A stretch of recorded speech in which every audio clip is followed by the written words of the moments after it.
Hello, everyone, and welcome to episode 51 of the RocknRoll Beer Guy podcast. This episode is brought to you by One Effing Inc. Pick up your RocknRoll Beer Guy t-shirts or hoodies by going to the number one EFFININK.com/EFFINRADART. OneEffingInc.com/EffingRadArt.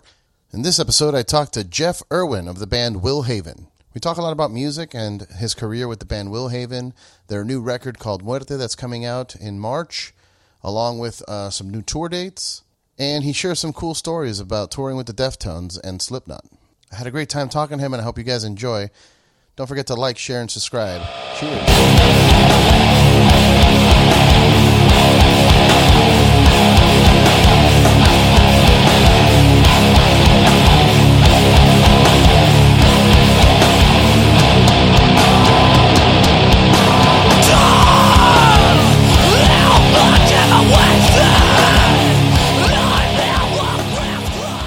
Welcome, everyone, to the RocknRoll Beer Guy podcast. I'm here with Jeff Irwin of the band Willhaven. What's up? How are things, sir? Doing good. Just relax on a Monday night for a change. Yes. Yeah, I mean, it's about to start getting ramped up for you, right? I would assume with the new song you guys just put out. Yes, somewhat. You know, this band is still somewhat of a hobby, so it's like, you know, we still got our jobs and our lives, and then, the album comes out, we do the interviews, and we do the press stuff, and then it just kind of fades away after that, so then we're just like, all right, what do we do next? But it's cool. It's cool, though. You guys are not doing a lot of touring, I'm assuming? Not really. We're just kind of doing it right now. We're doing sporadically. We're doing, we got some shows in LA, some shows up in Seattle and Portland. We got one in Sacramento. And then that's all we have planned now. And then we're kind of playing it by ear, see what happens with the record, see where the demand is. And then the plan is to just kind of do short, really quick, shows, or, little quick weekend runs or tours. Maybe do the East Coast and stuff like that, and then definitely go to Europe and England sometime in the maybe summer or fall. But really, everything's kind of up in the air right now. We're just kind of playing it by ear and just kind of see where the chips kind of fall, really. Yeah, I mean, Europe is a must, right? It's one of those markets that you got to hit. They're always so much fun. Yeah, I mean, that's kind of our I would say our home base, basically. We did, when we put out El Diablo, that was like the first. Well, we did a tour in the U.S., but when we went over to the U.K. with Deftones in Europe, it was just insane, and the fan reaction there was just over the moon. So we kind of feel that that's kind of our home base. We go back there, and the shows are always really good, and we can headline there, and the fans still come out. Even the fans that saw us back in, the Deftones tour was like 98, 97, they still come out and support us. So it's just a really cool market over there to play, and yeah, we definitely going to go back there and play for sure. That's awesome. Yeah, they're just more passionate about music out there, where, even different hometowns here in the U.S., like a lot of the bands that I know, their hometown market isn't the best. Yeah, I mean, that's kind of even true for us. I mean, Sacramento is okay, but we don't do great here. I mean, we do okay, but, it's mostly just fans or friends and family that come out and watch. And but we play like, L.A., San Francisco, we do really well there. And stuff like that. But yeah, the UK, England is definitely by far our biggest market. We definitely do well over there. But yeah, you're right. The fans are just really passionate over there. And we kind of noticed that the first time we went there. We were just a very unknown band. No one knew who we were. Deftones just graciously took us out on tour. So, we figured no one would know. We just have to go out there and prove ourselves. And by the halfway through, by the time we got to England, people were chanting our name. They knew our names personally. They knew kind of our little story, our history. It's like they just delve in and learned everything about us before we even got set foot in England. So it was pretty awesome. And even to this day, they still are that way. It's pretty rad. Yeah, that's great, man. I mean, that's how I heard about you guys back in the day. I remember, hearing the Deftones talking about you guys and bringing you on tour. So I was, just getting into them, and I was eating up all the music that, that was around them. You know what I mean? Yeah. whoever they were promoting or whatever that scene was bringing, and you guys were part of it. It was awesome. Like, and I enjoyed you guys even more so just because you had you were heavier, a more kind of a darker vibe than than the Deftones, or for yeah, definitely. You know? Well, we all grew up together. We all grew up in Sacramento, and we had kind of like our little circle of friends. Whatever it was us, Deftones, and Far, basically, and we just kind of fed off each other. And even though all three bands sounded different, we were all still really close, and we enjoyed each other's music, and collaborated with each other and stuff like that. But I think we all kind of had our own kind of paths to blaze, and they were doing their thing, and Far was doing their thing, and then we kind of just were doing our kind of deal. So it's, even though we were all growing up together, we all had a kind of our own little thing, and we all support each other, and I mean, what an awesome way to have, like, be friends with Deftones, because I feel they were probably one of the most respected bands in the rock and roll scene. Like, everybody loves those guys, not just personally but musically. So to like have them as like our boys, and like having them like champion us, like that's probably the best endorsement we could probably have of any band out there, really. Yeah. I mean, they have been one of the bands that have stuck around. They've been doing it nonstop. I mean, obviously there's been some breaks here and there, tragedies and such, but it wasn't like a voluntary breaks like a lot of bands do, because it's necessary. When you're growing up and establishing yourself as an adult, sometimes you gotta do stuff. I think they just have kind of a rare scenario where they all have grown up together since they were just tiny kids. I mean, they were best friends before the band even really started. I mean, they knew each other, basically. They knew of each other, and then when they started playing together, they were like, 16 years old. So they grew up, as brothers, So by the time they got signed, they've already done everything together. So I think just being able to sustain that brotherhood throughout playing in a band together was it's easy for them, because they could have a knockout, drag down fight, but at the same time, they just knew that there was nothing really serious behind it. They were just they were brothers, and that's how they are. Where most bands, it's like you don't grow up with that guy your whole life, so when you have a fist fight or a fight, you're like, that's it, I'm out, I'm done. But with those guys, they're a family, they're a true family. So it's like they've done everything together. So I don't think they could see themselves apart from each other. And I think it's like one of those marriages. It's like they just love each other, where they just, even though they fight, they're gonna stick it out, So, but they have it's a rare thing, but they love each other. They love their music. They love what they're doing, and they're just a very rare band. I would definitely say that for sure.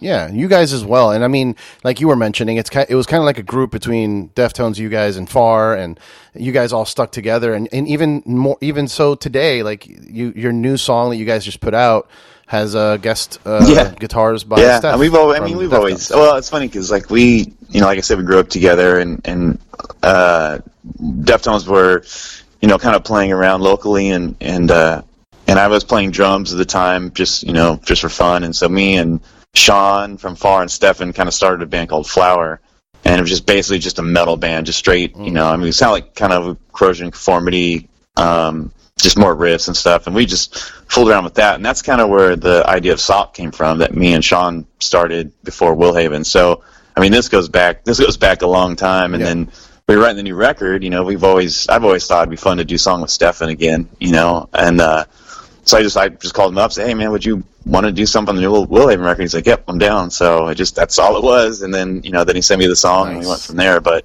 it's kind of just a no-brainer. It's like he's one of my biggest inspirations. I grew up with the guy. Like, I've watched him play guitar my whole life. I know, I've gotten a lot of my style from him, so just one of those things, like, I just need to, like, collaborate with him on something, So it just worked out perfectly, yeah. Sure. Yeah, and is that song going to be on the new album, Muerte? Yeah, it's going to be the last song on the record. So I figured everybody's going to hear it already, so we threw it on the record just to be on there, but it'll be at the end of the record, so we want everybody to experience the record on its whole before, they hear that song again, so... Sure. Yeah. Tell me about the record. Like, what's the vibe? Like, what's this? Obviously with a title like Muerte, which means death. Like, it's going to be pretty dark.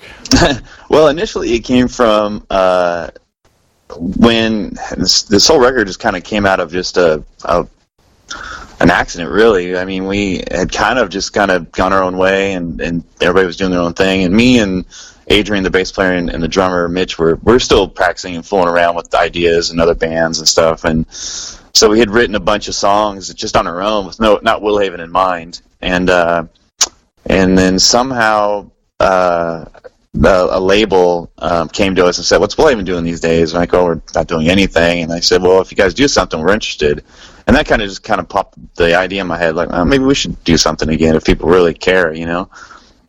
So I called up Grady and I was like, "Hey, you down to do another record?" And he's like, "Yeah, but this will probably be the last one. I don't want to do any more, you know." And I was like, "It's cool. As long as we just put something out, that'd be cool." And then so Muerte came from basically this being the end of Will Haven, the death of Will Haven. And wow. yeah, so that's how this whole thing started. And then so having that in mind, we just went full out, you know, like, all right, let's just try to put everything that we've ever done, you know, El Diablo, WHVN, Carpe Diem, you know, Vordire, everything is just into a huge snowball. And like, I'll just try to create something that kind of captures all of Will Haven and its vibe and its history. And we were 2 years on this record. We went full on, you know, and we just tried to make the best record we could, but still keep the Will Haven, you know, vibe going. So, you know, we just kind of went it that way, and then when we were done with it, we're like, wow, we actually did really capture that, like what we were kind of going for, and it sounds awesome, and the songs are really awesome, and we're stoked on it. So by the end of the studio session, we're like, you know what, maybe we'll see what happens. Maybe we'll do another one, because we just had a great time doing it, and it feels like we kind of stumbled upon some kind of formula that we've always been kind of searching for. You know, because a lot of Will Haven songs, you know, they're kind of repetitive and they have their own thing. And this one, there's so much soundscape added to Will Haven's vibe already. It's like, wow, we actually started on something really cool here. So we're really stoked on it. So if it's the end, I'm stoked, because I don't think we could have made a better record, like encapsulating our whole history. But, you know, if there's an option to do another one, we'll do it. You know, but this was definitely a good one to, like, if it is our send off, it's a pretty good one to do it on. So. Well, usually when it's something like that, when you have that in mind, like sorry, my fault, my PC just did something. When you have a concept like that going in, like I know a few buddies that have done that, like, hey, this is going to be our last record, so you know, they go in and then it does really well because they put so much passion into it, and you can hear it in the music, so. You know, it always sparks that flame again. Like, oh, well, why not? Yeah, and at the same time, like, I kind of had that. It was kind of a nostalgic feeling, but at the same time, my focus was more just trying to make the best record I could, even if it wasn't going to be our last. I just thought, you know, it's like, let's take my time with this, because, you know, we didn't really have a record label or no pressure. You know, no one really was even thinking about us that much, you know. So I was like, well, you know, we have time to just try to make a really good record, you know, because the last few records, you know, we did have a label, and, you know, everybody was like, you know, put something out, and it was kind of one of those things where we did a record, but we didn't get to fully put everything into it. And this one, we had 2 years to just work on it, you know, with nobody even really caring, and nobody even knew we were going to do a record. So it was just, for me, like going home every night and doing my homework and listening to the songs over again and playing them and playing, changing parts and doing stuff. It was fun. And for me, it was just a big puzzle I put together. And so by the time it was over, like, wow, this is sounded really cool. Even if it's our last one, it's really, really cool. So for me, it felt good to be able to, like, put 100% into the band, because before those other records, I didn't feel like I was quite able to put 100% into myself into it. You know, they were still great records, but I didn't feel I had reached my potential yet. But this one, I was like, okay, now I can kind of make the band that I always thought Will Haven should have kind of been. You know, nice. So that was a cool thing about it. Yeah. That's awesome. And did you guys work with a producer to mix and record and everything, or just did it yourselves? We wrote all the songs way before we recorded them. Like, because we wanted to do it live. You know, we didn't want to, you know, Pro Tools all out and, you know, chop it up and stuff. So we wrote all the songs, practiced them about 4 or 5 months, just tried to, like, practice them every single day. And then we went into the studio here in Sacramento. We were going to originally do it with Eric Stemman, who did the first 3 Will Haven records, El Diablo, Carpe Diem, WHVN, because we wanted to go back to him, because if it was our last one, we wanted to go back to, you know, where it all started from. So we were going to do it with Eric, and then Eric just got super busy. He engineers and produces bands now, and he didn't have any time. And so we figured we'd just do it here in Sacramento. And so we went to our friend Joe at Puss Cavern Studios here in Sacramento, and I just said, hey, we want to do this record there. And he's like, let's do it. So we went in there and we just recorded the songs like normally, recorded them as a band, and then just did the overdubs and stuff. And It wasn't as fast because we didn't have we had a budget, but our budget was more spread out, so we had to like kind of go in for a few days and then take a couple weeks off and then go in for a few more days. So it took a long time to finish the recording, and then mixing took another 2 months, and so it just took a long time to finish it. But it worked out good. The studio's right down the street from our work, and so it was not a problem to pop in and work on stuff. And but it was fun. It was great. It was really laid back. We had a lot of fun times doing it, and it was really kickback vibe. And Joe is the kind of guy who just kind of lets us do our thing. And, he just doesn't really say, you guys do this, do that. He just presses record and lets us do our thing and gives us the heads up, or nods up. And so, yeah, it was really cool. It was really easy, and we did the record exactly how we wanted to do it. So that's awesome, man. Yeah. So you've mentioned a couple times day jobs or work. So what is it that you do when you're not playing guitar? I work. I've actually had it forever. My family has a business, so we just do records for like employment companies and stuff. It's kind of just an office deal, really. Okay. But it's been in the family for about 30 years now. But it's really cool. But it's really laid back. When I'm there, I work a lot, but it gives me the option to take off and tour and do some stuff and do the band stuff. They've always been supportive of the band because I've been doing the band since I was 19 years old, 20 years old. So they're used to it by now, and they've seen that we've done some good in the world as far as touring and stuff. So okay, I get it. So yeah, it gives me the option to just take off and go and do the band stuff if I really want to, or so. Yeah, it's cool. But I love working there. It's a cool job, and it's really, it pays the bills and lets me play music, basically. So it's cool. Yeah, nice. Yeah. That's awesome. I have some questions. I posted online that I was going to talk to you today, and I had a few people hit me up with some questions. Someone thought you worked at a bar for some reason, a Holy Diver bar. Oh, no, that would be Anthony Paganelli. He's actually he was playing guitar for us for a while, and then he's not now, so he's basically just running that bar now. But yeah, it's cool. It's a club in Sacramento that just opened up that he and another friend of ours opened up, and we kind of needed another local music venue, and they opened it up, and it's a small little club, but it has a really cool bar and it's a cool vibe. It's all it's kind of take on the whole Dio Holy Diver thing. So there's a bunch of rock posters on the walls, and nice. It's really cool. It's actually turned out to be a really cool venue. So that's where we're having our CD release shows, at that venue. So that's very cool. Yeah, so it's cool. It's cool Sacto vibe thing. Nice. Yeah. Let's see. I had a few people actually ask why Revelations for the WHVN record. Yeah, that was kind of a cool thing. We had a manager at the time, this guy Troy, and he was kind of piped in the hardcore scene. He had managed Earth Crisis and helped out Snapcase and Strife and stuff like that. So when we started doing Willhaven, he kind of hooked us up in that scene. So we were doing a lot of the hardcore scenes, or hardcore shows like Earth Crisis, Snapcase, Strife down in LA and stuff. So we got into that scene through him, and we were into that scene though. Those were my favorite bands back then. So we were totally into playing into that scene.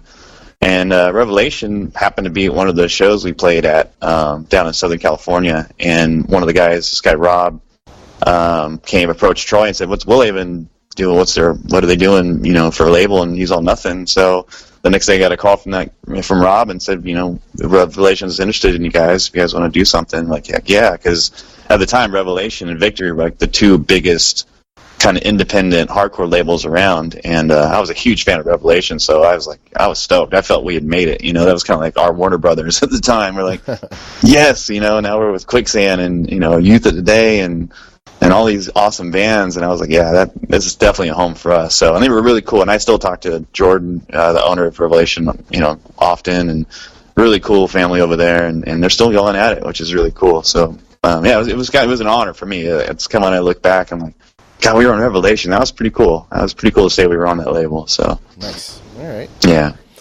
Another question was, do you still play the Gibson SG? I do, actually. That's the only guitars I play now. I just play I have 4 SGs in my studio, and that's all I play. I was playing ESP for a long time. I love ESPs, but for some reason, but those guitars, they were just so pretty, those ESPs, and if you've ever seen William live, we end up ruining our equipment pretty easily. So every time I'd bash one of my ESPs or, break them, I just feel horrible. So I just started playing the SU Specials because I can actually still make them sound good, but if I break them and ruin them, I'm not as heartbroken. So so I actually have 2 guitars right now that had the headstock snapped twice that I just got repaired. So they're just barely hanging on, but I still rock them. They still sound good, and so I'm not worried about really smashing them up, which we tend to do with ESPs. I couldn't do it. They're just too pretty, so I just kind of put those aside. Now I just rock the SGs. Nice, good call. Good call. Yeah. Are you guys planning on ever re-releasing the DVD? I don't think so. That was just kind of like a fun thing. We didn't. It kind of turned out.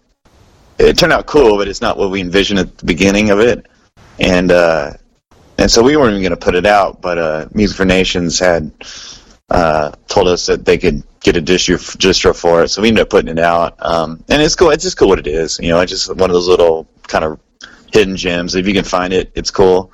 The last show on YouTube or something. No one's ever put it up there. There's a little clip. Like the last 30 seconds are on YouTube or something like that, but not the whole thing. So, I don't know. I don't know how many they made and how many sold. I have no idea. But I think it's just kind of one of those cool things. Like if you have it, you have it. If you don't, then you can look for it. It's kind of cool.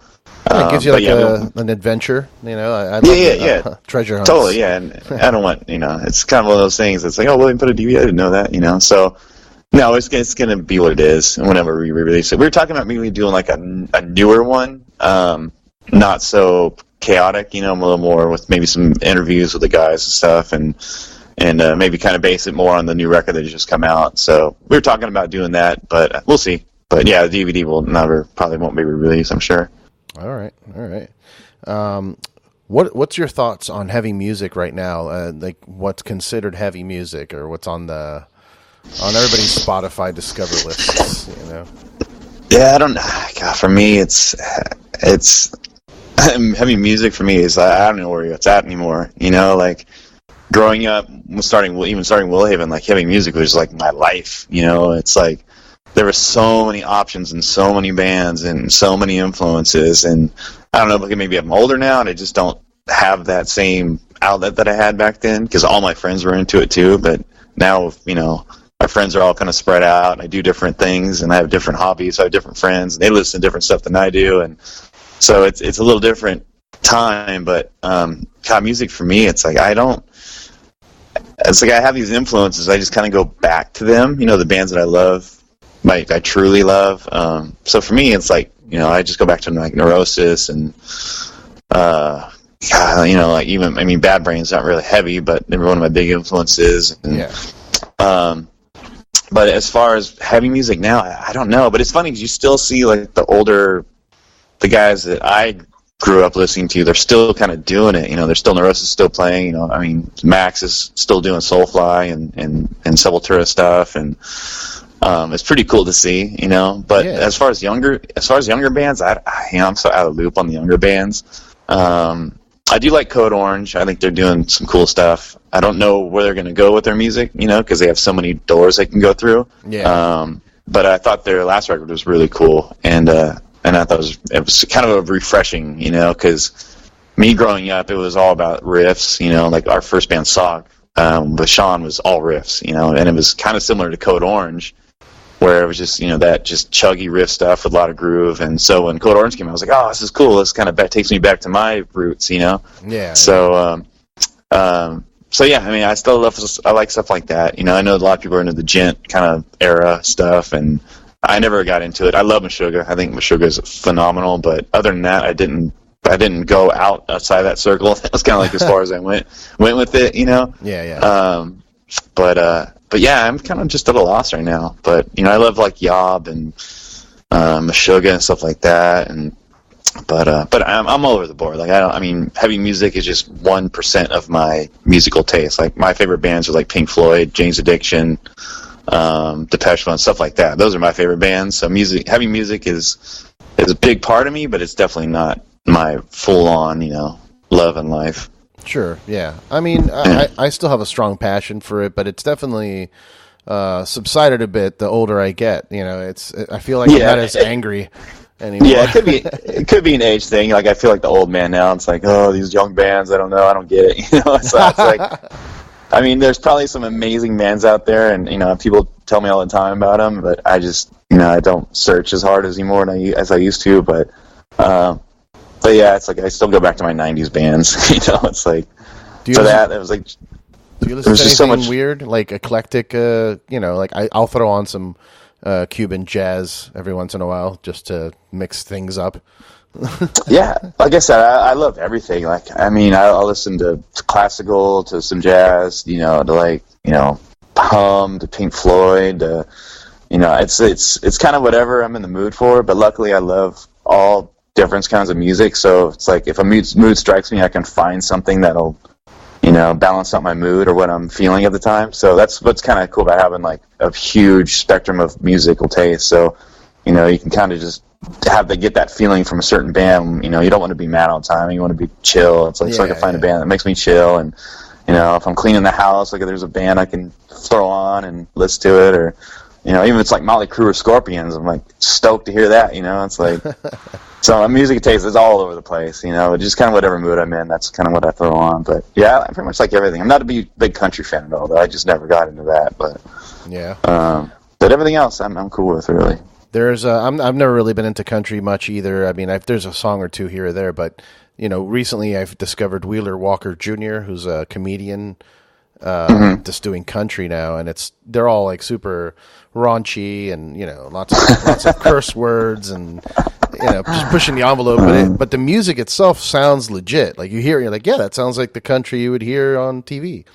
Yeah, it's maybe I think for me, country it's too, because when things get too similar, I get bored of it really quick. So that's why I think with a lot of the newer bands, if they're always doing the kind of the gent, like singy, kind of screamy stuff, I'm just like, oh, I can't. Everybody's doing it. So when I heard Code Orange, I was like, okay, here's something different, Yeah.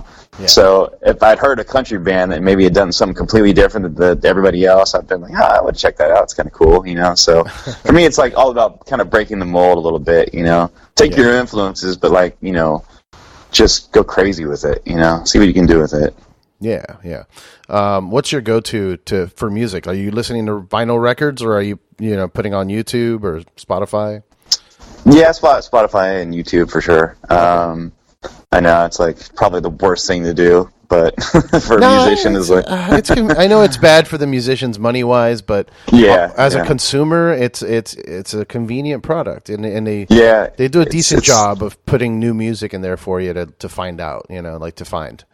No, I think it's great because, like, I mean, I can find pretty much anything that I want on there, and I have about 10 crates of CDs that I'll probably never listen to again because I have them right on my Spotify, which is kind of cool. But at the same time, being a musician, and I mean, this isn't our job, so it's like it doesn't affect me as some other friends that actually have this as a job. So I feel bad for them. It's like there can be money made in this art form, but it's like just gotten taken over by corporations and the internet streaming and internet. It's like, I mean, it's like they still love to do what they do, but it's getting harder for them to do it. Like if Deftones didn't have a fan base touring wise, I don't know, they'd probably have to get jobs, because that's where they make their money is from touring. But a band that can't tour like they can, like us, there's no way to make money at this at all, So I mean, if we toured, we're still going to lose money. So it's just sad because it was such a cool dream to have when you were a kid. Just be able, okay, we'll get signed, we'll go on tour, we'll make money. This could be our job. This is awesome, and now that doesn't exist. So it's very hard to pull off now. Yeah, from scratch. Yeah, it's like it's insane, and I just feel bad for people that don't. I mean, we actually did okay, not money wise, but did okay being able to kind of make it a cool thing for us. We kind of got to live that rock and roll lifestyle a little bit with the touring with bigger bands and stuff like that. But I never made it. I've probably will never make a dime off this band. But it's cool. I don't really care. That was never my goal. Sure, I would love to do it as a job. If they would have been supportive, that would have been cool because I would have been able to put all my time into it. But at the same time, our whole thing when we started as a band was just to play music and have fun, and that's still how it is. So I would have quit a long time ago if I thought I was going to make money at this. But yeah, I think it's sad that kids don't have that same dream anymore that they had. When I was starting at a band, it was actually something that you could maybe make happen, but now it's gone, So yeah, and it's not just music though, man. Like you think the world overall, like kids are aspiring to become YouTube stars, like memes or something on the internet. I'll just make something silly and funny, and all of a sudden I got all this YouTube money. What I mean? It's insane. It's insane. Yeah, it's a whole different world, man. Now that when we were growing up, but hey, if they can do it. I mean, whatever. But yeah, it's just sad that there's people out there that are creative that want to do this and probably could make some insane music, stuff that we've never heard before. Mm-hmm. But there's nothing to support it. They'd have to just do it from just as a hobby. And when you do something as a hobby, you can't put your 100%, 110% into it. It's like you got other things going on. They have jobs and bills and stuff. But if you had a creative artist that was able to give 110% of that art, I bet you they can do some insane stuff. Yeah. And that was always my goal, my wish for Willhaven is like I wish I could have just put all my time and effort into one of our records or something like a project that we'd done, because I just want to see what I could have come up with. Because with Muerte, I had it's still a hobby, but I had way more time to invest into it, and I think it turned out way better than I expected. So I wish we could have done that with WHBN or Carpe Diem band records that I felt I had gotten older and wiser, but at the same time I wasn't able to put everything into it. So yeah. But it's one of those things. But live and learn. You live and you learn, man. Yeah, it's but at least you're getting to do it now, and hopefully, everybody. I've seen positive reactions with the one song you put out. So if this continues and you keep getting more positive reactions, it'll fuel that fire again. Like we were talking about earlier, for sure. To get going. Totally. And it's like I did an interview before. I kind of said this record is for the Willhaven fans. This is for the fans of Willhaven. Not so much. We don't really care about gaining new fans so much. I mean, it'd be awesome, but at the same time, like our fans who've stuck with us since '97, and even our demo tape from '95. Like this is kind of for them. So if we are walking away, we wanted to give them something to be like proud of. Like, okay, this is the band I was into. They went out swinging. I can live with that. So yeah. This is for them, and if we gain some new fans, that's awesome. But that kind of wasn't our whole goal. It's like, all right, let's take over the world. This is like, let's just make something for our true fans that have stuck with us, and like let's just give them something to like listen to and be proud of, and be into the band, and kind of earn their respect again. So yeah, I mean, if our true fans love this record, then I'm totally satisfied and happy. That's all I really even care about. So hopefully people think that and get that whole vibe. For sure. Yeah. I have a couple more, just real quick. Let's see. Sure. Somebody's asking what's on your pedal board these days, and pedal board. Yeah, and how are you getting the really deep, glassy synth-like sound? That's funny. So actually, I just sold all my stuff. Oh God. Okay. Yeah. Well, it's funny because after Willhaven was kind of just dwindling out a little bit, we were doing other side projects, and Hum has always been really one of my. I've always loved Hum, the band. So I kind of for a while went for that kind of tone where it was really kind of big but soothing kind of guitar tone. So I had, bought a new guitar amplifier. I actually had a friend of mine make one for me, kind of based on an orange model, and used had an Eventide pedal and then a distortion pedal, and that was all I was using. And then I ended up using that on the Open Your Mind to Discomfort EP. So it's everybody's like, oh, it's too muddy, it's too dark, and it's too low, and that's kind of because of the setup I was using at the time. It was just that's the tone it had, So, so for me, it was low and it was cool, but at the same time, it was even too kind of muddy for me as a Willhaven fan. I was like, it doesn't cut through as because other older stuff does. But so that was kind of the stuff I was using. For the synth sounds, it's basically the Eventide pedal I was using, and then I have a Korg keyboard that I was playing kind of over those parts as well. That kind of gave it that synth sound. But I think the keyboards were pretty high on that EP. That's why it was kind of more out there than normal. And then I just got rid of all my stuff, sold my head and all my pedals, and I went back to my old setup to where I'm running my 80As again, and I have a power amp, and then I still kept my Eventide pedal just for the clean stuff, but all my distortion stuff's coming back from my 80A. So I just kind of went back to my old, because for this record, I was kind of wanted to go back to the more older vintage Willhaven sound. More prominent, kind of guitars. We are tuned still a little low, but it's definitely not as low indie. So it sounds kind of like the older Willhaven stuff again. So in live too, it's way easier to capture that live sound with the rig I have running now. Before it was kind of hard because there was a lot of knobs and stuff, and every room was different, and it was hard to get that tone. But for this one, everything's just kind of set at where it's at, and I just leave it there and not have to touch it. So yeah, right now I'm just running my old ADA power amp and then a couple FX pedals, and that's it. Pretty simple stuff right now. Nice. Okay. Yeah, that's good. Another question here was, how did getting Chris Fenn from Slipknot in the band? How did that go about? We toured with Slipknot in 2000 on their first record. We actually were managed by Gloria Cavalera, Max Cavalera's wife. Nice. For a little while. And she had called me up one day at work, and she's like, "Hey, can you be in Iowa in 2 days?" I'm like, "For what?" She's like, "Well, Slipknot wants to take you guys on tour."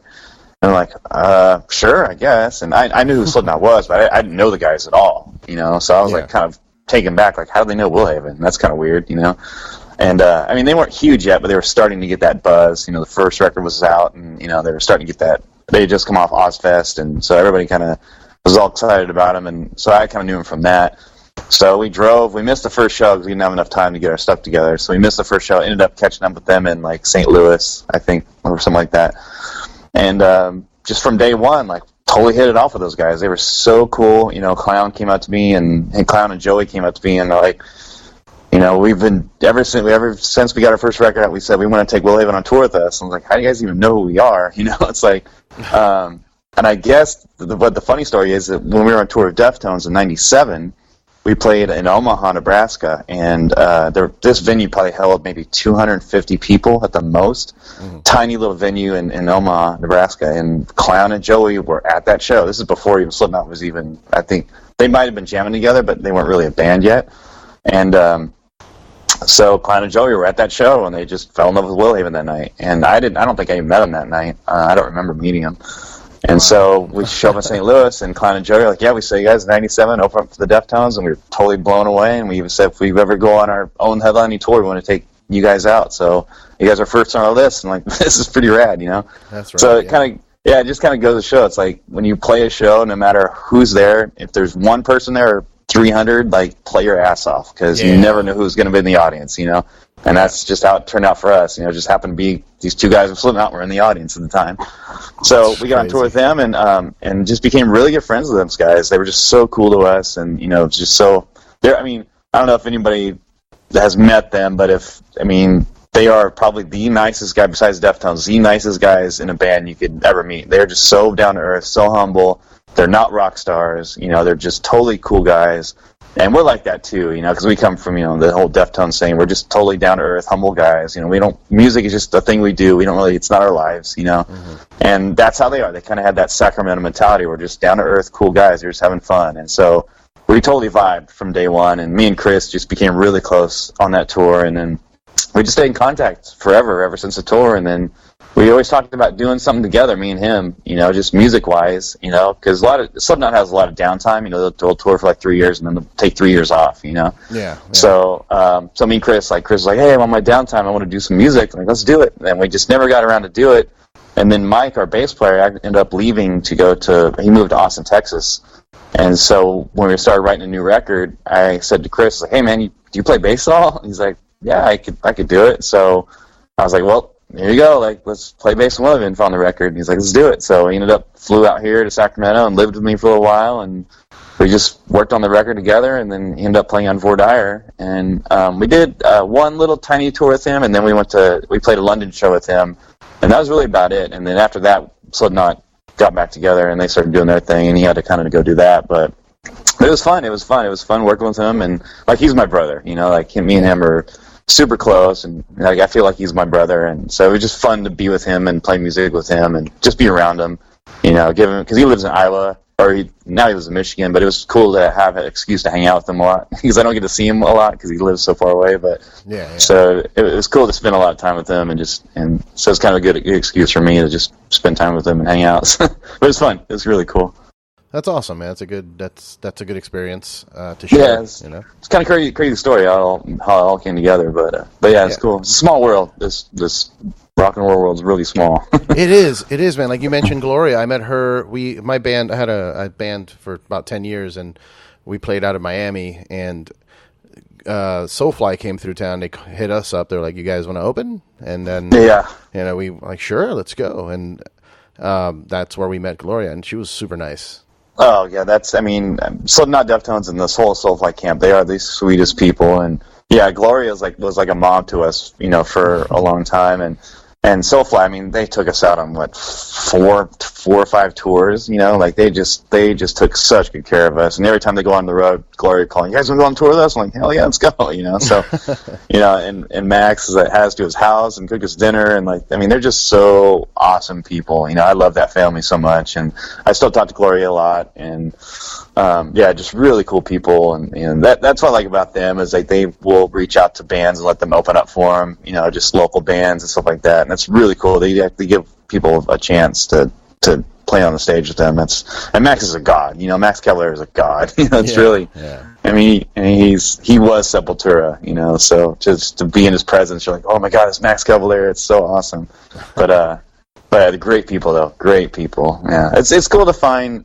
That's what I think I like about the metal scene, especially back in the '90s era, because a lot of those bands were like that. A lot of those bands were just really down to earth people and really cool, and they weren't rock stars. They were just simple people who just loved to play music from the heart. And I think that's why we gravitated to lots of those bands. That's kind of why we were doing it. We weren't making money at it. We were just having fun. And so to see bigger bands than us have the same mentality that we had, it just made us appreciate them more. It's like they're doing it, but they're still cool.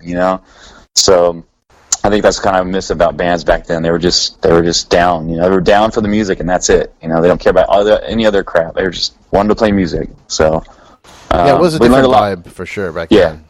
Yeah, we learned a lot from them. That's how we became who we are. It's like learning and looking at those bands like Deftones and Soulfly and even Slipknot. It's like we learned a lot from those guys. And so just being people, not letting it get to you, because if you're a band that big and you're still cool and humble, and it meant a lot to a band like us. Like, okay, well, we can still do it for fun and not be caught up in all that stupid stuff, Sure, yeah.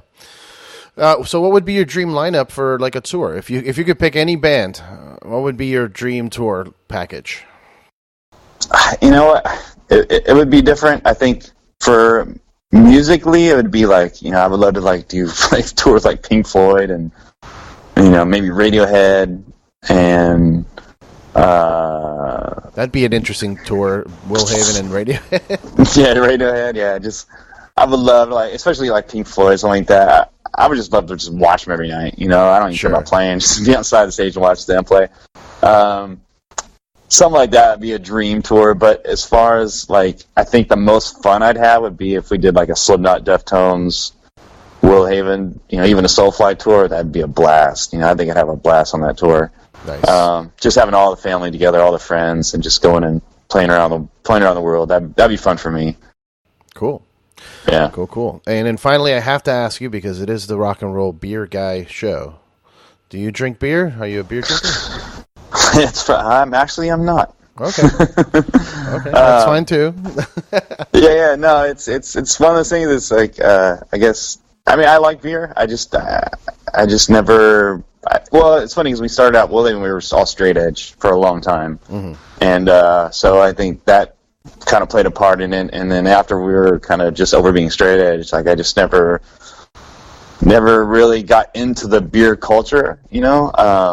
I think I just kind of strayed off, and I started, racing motorcycles and stuff like that. So for me, it's like I always had to have a clear head. So alcohol to me was just never in my cards. But I do like beer. I also have a beer and socialize with friends and stuff. But yeah, I never got super into that thing, which is, kind of sucks now because there's so many great breweries, especially here in Sacramento and up north and stuff that everybody's branching out, and Deftones have their own beer now and stuff, and they're doing like 5. It's insane.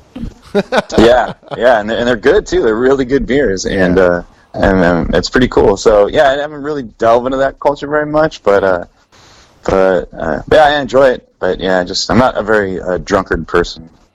That's good. Yeah. So nobody likes a drunkard. I mean, even me. I'm glad that I've been doing this for so long that I know when to do the Irish goodbye.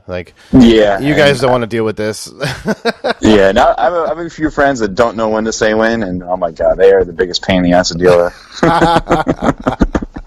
So I can find some friends who have a beer and kick it, and then go home, and just, that it's all good. But I'm not a rager. Can't do it. Good for you. Yeah. I'm sure your body appreciates it. Probably. Well, not all that headbang and my neck killed, but other than that, I feel all right. That's good. Well, you got a few shows coming up, right? You're doing West Coast dates. Yeah, we got one in Fullerton, a program skate shop. I think that's the May 4th. May 5th, playing San Diego, Brick by Brick. May 6th, the Viper Room in LA. Then we got one in June in Portland, Oregon, and then we're trying to do one in Seattle in June as well. And then that's it. And then we have our CD release show in Sacramento on March 23rd at the Holy Diver. And that'll be a good show. That'll be fun. Very nice. I'm going to try and make it to the Fullerton show because I live closer to LA, but it's such a pain in the ass to go to LA shows overall. Yeah, totally.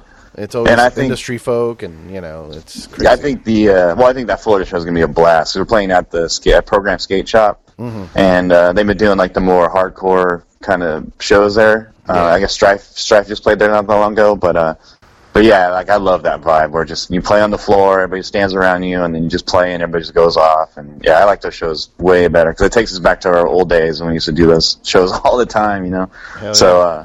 I'm excited for that show. That'll be a fun show. Hopefully people come out and just go crazy that one. So I'll be there. I'm going to try and make it out to that one. Awesome. It seems like it'll be that's more up my alley too. Anyway, just that's our roots. And when they approach, it's like, yep, we'll do that in a heartbeat. So it sounds like a blast. And then the new record, Muerte. When is it slated to come out?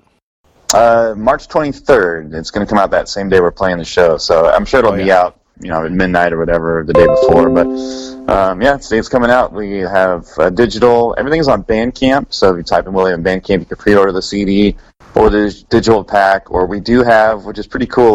We have vinyl coming out, but it's a double vinyl. So because we couldn't fit the whole record on one vinyl, so we had to split them up in two. So so the package is really cool. It's one black vinyl, one gold vinyl. In the same package, so there's only 500 pressings of that. So we may do another run of them. We'll see how they do, but only 500 as of right now, and you can pre-order that on Bandcamp as well. I got to jump on that as soon as I get paid because I need to get one too. That's my preferred method to buy music off of bands now. I can't do the CD thing. I don't even have a CD player anymore. Yeah, no one does anymore. I prefer vinyl too because even with vinyl, it's like you can save it. You can even frame it if you want to, or just display it, and it's like a cool piece of art. So I prefer vinyl too. I was stoked when we were able to do the double vinyl. It looks really cool. Yeah, that's a dream of mine. I think, the band that I was in, we were together for 10 years. We're on a break now, but I think eventually the plan is to get back together and do something. So before I quit music and overall, I need to have a piece of vinyl with my music on it. That's the goal.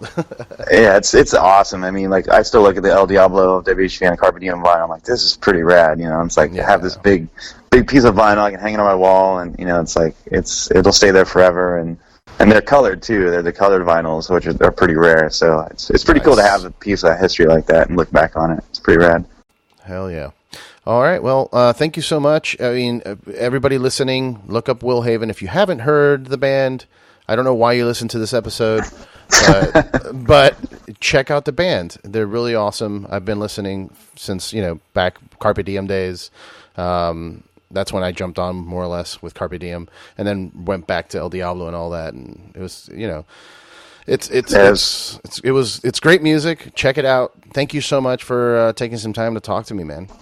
Yeah, thank you. I appreciate it, man. Anytime. I enjoy doing this, so it's cool. I didn't talk much about the band too much, so it's cool to actually talk about it for a little bit. No one really cares at my house. No problem, brother. Well, yeah, we'll stay in touch. I'll see you at Fullerton show. Sounds good. Can't wait. All right, brother. Take care. Alrighty. Peace.